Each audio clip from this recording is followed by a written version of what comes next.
Hello friends, नमस्कार। जैसे कि हम सीरीज़ चला रहे हैं अपना सेल्फ रियलाइजेशन के बारे में।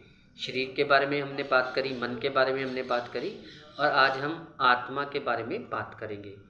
ये अति सूक्ष्म है और सूक्ष्म से सूक्ष्म है और एक बिल्कुल लाइट की तरह है, एक ऊर्जा की तरह है।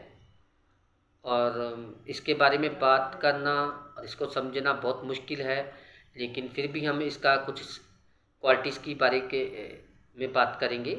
और क्वालिटीज़ में जैसे किसी के गुण अगर पता लग जाए तो हम क्या है कि उसके बारे में बहुत कुछ हम पता लग जाता है हमें। तो जो आत्मा के हैं गुण, 7 गुण हैं, उसमें हम उसको एक एक को एक्सप्लेन करते हैं।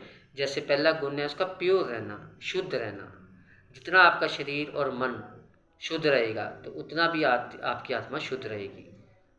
आत्मा का जो काम करने का प्रोसेस है वह शरीर और मन और बुद्धि से काम करती है। जितना हमारा शरीर, मन और बुद्धि शुद्ध है उतनी आत्मा भी शुद्धता फॉर्म में है। तो सेकंड है शांति।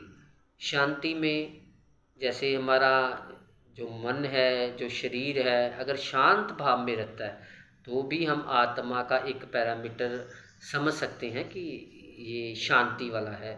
तीसरा है प्यार, प्रेम में भाव, लव में रहना, आपस में प्यार में रहना।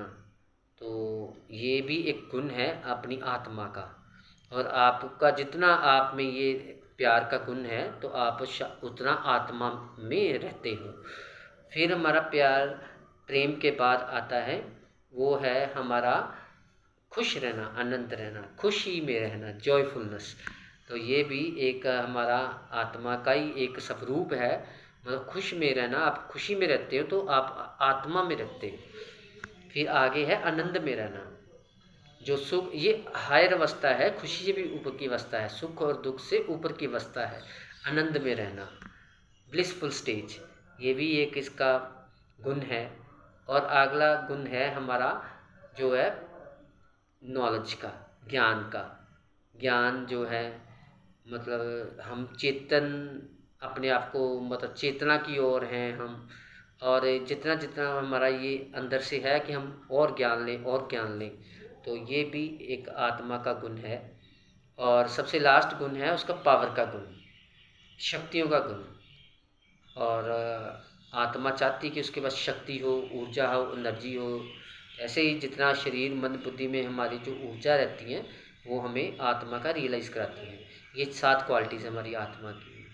तो इसको हम अंडरस्टैंड करें, इसको ध्यान लेके लेके आएँ, मेडिटेट करें इसके बारे में। सो शुक्रिया, बहुत बहुत शुक्रिया, थैंक यू।